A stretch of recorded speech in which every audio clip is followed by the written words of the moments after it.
Esta paraxá é em homenagem a todas as pessoas que participam e apoiam nossos estudos online e presenciais. Que o Criador lhes abençoe com muita saúde, abundância e alegrias com a família e amigos. Cuidado com o que tu come. É o conselho da mãe judia. Chega junto e vamos falar um pouco mais disso.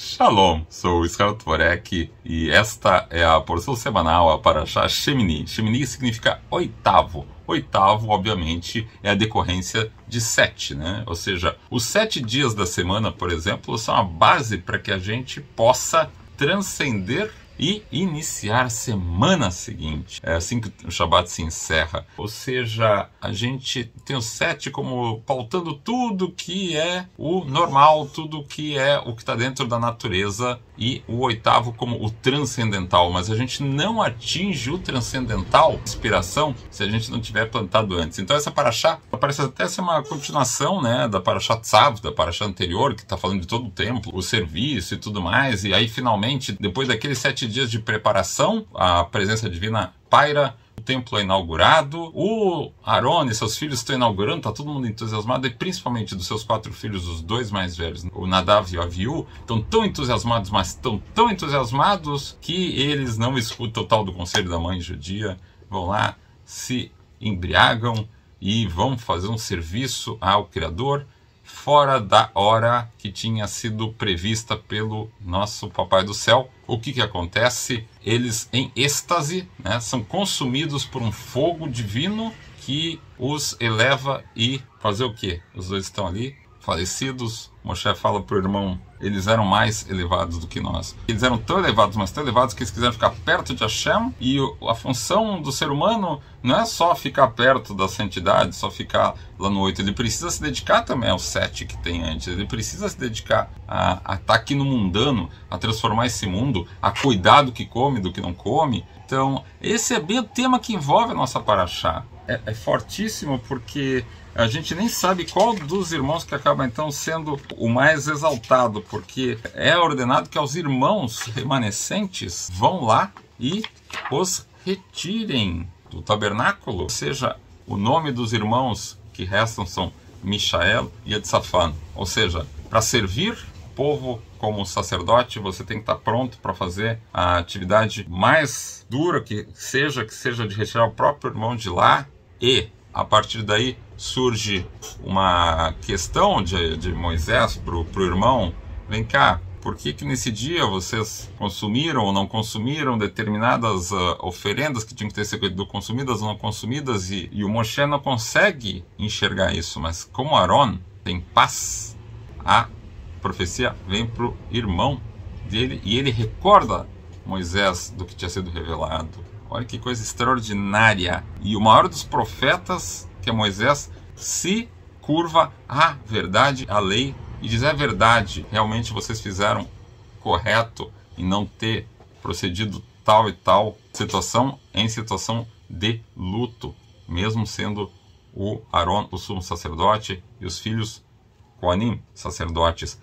Porque o que importa mesmo é servir ao Criador. Moisés se submete ao Criador, reconhecendo que qualquer momento que uma pessoa não esteja de alegria com a presença divina, o entusiasmo, ou se Deus o livre, tenha uma pontinha de raiva, a raiva é como se fosse idolatria, é negar que o Criador vai poder resolver as coisas. Quando a pessoa faz isso, ela esquece a lei. Então, para lembrar o que a gente tem que fazer na vida, a gente precisa, antes de mais nada, estar com uma atitude positiva, uma atitude alegre, uma atitude otimista, de que as iniciativas que a gente faz terão bênção e darão certo do jeito que Deus quer que dê certo. Não é como nossa lógica, o nosso 7 concebe, mas sim o 8, que está acima da lógica, está planejando as coisas. E assim são todos abençoados e o serviço é restabelecido. Fica a dica. Vamos botar Deus na jogada, vamos ver o que Deus quer pra gente. E isso tem muito a ver também com o outro tópico da paraxá mais adiante, que é toda a lista do que é kasher e do que não é kasher, ou seja, do que é adequado e do que não é adequado para comer, e de quais são os sinais que a gente tem dos animais que são para serem consumidos e quais devem ser evitados, né, as leis dietéticas, ou seja, aquilo que a mãe judia está dizendo, filhinho, ó, come isso, não come aquilo, come mais, come menos, quando comer, quando não comer. E isso tem muito relacionamento também com essa paraxá, também seu Shabbat Pará, que é aquele que fala da lei da vaca vermelha, ou seja, a vaca vermelha está em outra paraxá e vai nos dizer quando e como a gente faz para se purificar diante do Criador, o que também faz a gente ter uma tremenda falta do Beit HaMikdash, porque no Beit HaMikdash é o local onde tudo se conserta, como a gente já afirmou tantas vezes aqui, ou seja, é muito fora da lógica, é muito Shemini mesmo, é muito transcendental, porque é uma lei que é um huk, é uma lei acima das lógicas, acima de qualquer concepção, porque puro derrama uma água que é feita a partir da cinza dessa vaca vermelha. Então aquele que espargiu água naquele que estava ritualmente impuro, porque tocou num morto, o que tem aliás tudo a ver com o fato de terem falecido a Nadav e Avihu, ou seja, essa pessoa está impura, vai ser purificada com essas águas feitas a partir do pó da vaca vermelha nelas que está dissolvido, e se joga essa água. Quem jogou fica impuro, e aquele que recebeu as águas fica puro. E depois aquele que ficou impurificado passa pelo processo de purificação, né? Passa por um mikveh, que é um banho ritual, e sai pronto para outra. Mas isso tudo só dá para fazer no templo. E é por isso que a gente precisa tanto do templo. Outra decorrência que a gente tem disso também é que a embriaguez ela é considerada como fácil de ser solucionada com um breve soninho, que levaria, digamos assim, em 23 minutos e 59 segundos, é considerado como uma pessoa não estando mais embriagada severamente, né? É uma dose que se diz, né? Básica, né? de embriaguez mínima.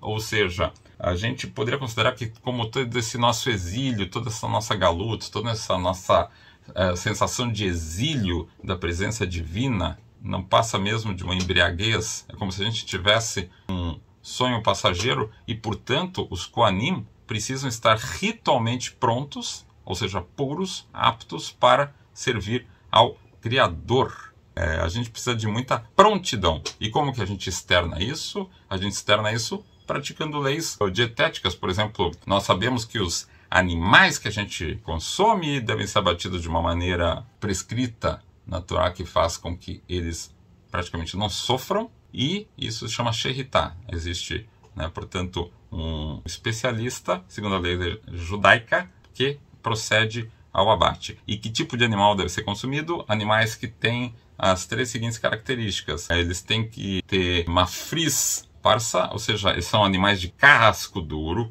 Shossat, precisam ter casco fendido. E também eles precisam ser maleguera, ou seja, eles precisam ser ruminantes. Enfim, precisam ter casco duro, fendido e ruminante.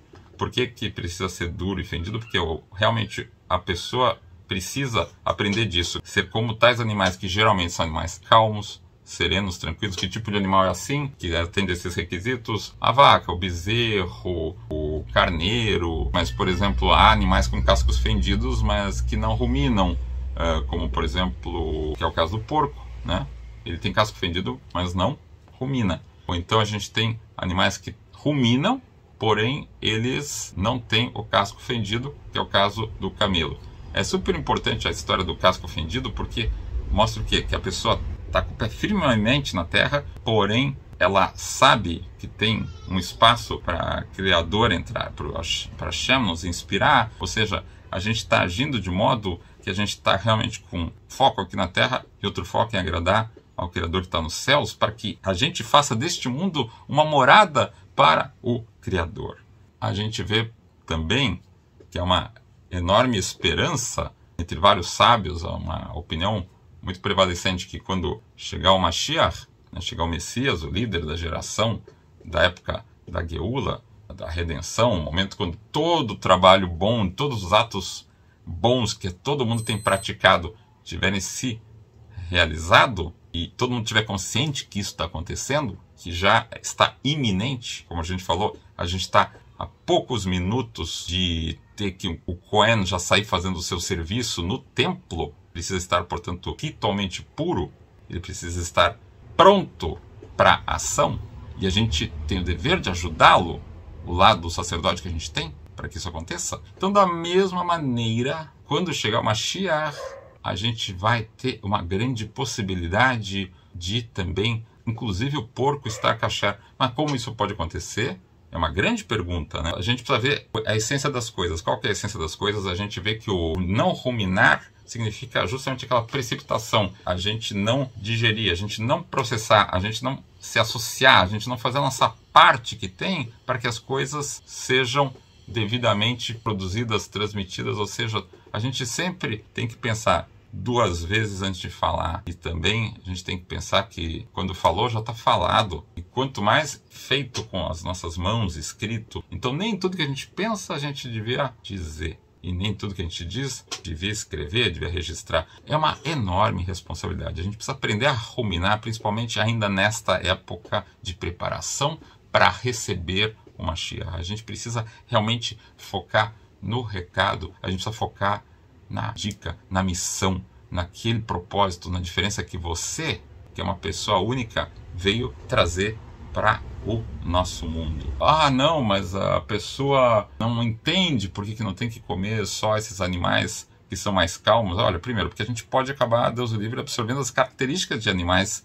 que não têm essas características. Geralmente são animais mais violentos. E a gente é o que a gente come. Vê como é importante tanto que a gente bota para dentro como o que a gente tira para fora, e como é importante este processo de ruminar, de levar aos poucos, de fazer as coisas irem, voltarem até atingirem a sua forma ideal de transmissão. E é assim que, ao tocar firme nesses 7 dias da semana, a gente acaba transcendendo no Shemini, no dia que será Yom Shekulo Shabbat, de onde a consciência da humanidade, da presença do Criador, que em breve esteja chegando, se manifeste. Até quando a gente vai adiar que isso aconteça? A gente vê que mesmo a pessoa que não consegue entender isso tudo, ela vai pelo menos seguir a dica de não comer animais rastejantes, de não comer animais violentos, para que não queira um segundo cogitar de estar longe da consciência de que o Criador está aqui, pronto para habitar com a gente no mundo, e a gente está no limiar de criar uma era onde não vai ter mais guerra, não vai ter mais sofrimento, não vai ter mais doença. Até quando a gente vai adiar isso? Então, vamos para o trabalho duro. A gente sabe que o sistema é esse mesmo, a gente precisa realmente se esforçar, fazer a nossa parte e contar desde já com muito otimismo, com muita alegria, que Deus vai abençoar os nossos esforços muito, mas muito além de qualquer medida lógica que a gente possa imaginar, de tão amado.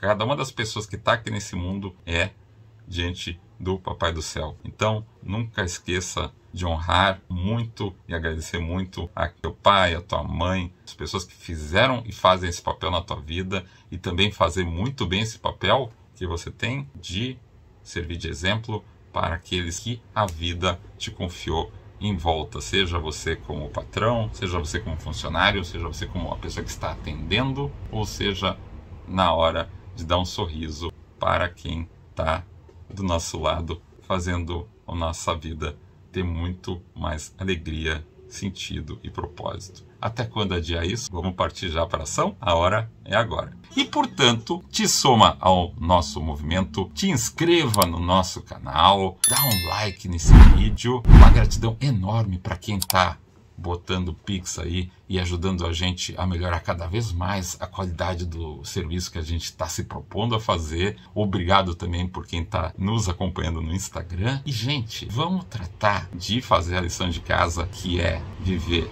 cada momento, fazer de cada instante o melhor momento das nossas vidas e levar isso com muito entusiasmo e vibração para a tua mesa do Shabbat, cercado de todas as pessoas queridas e amadas. Desde já, Shavuot Tov e Shabbat Shalom. E até o próximo vídeo.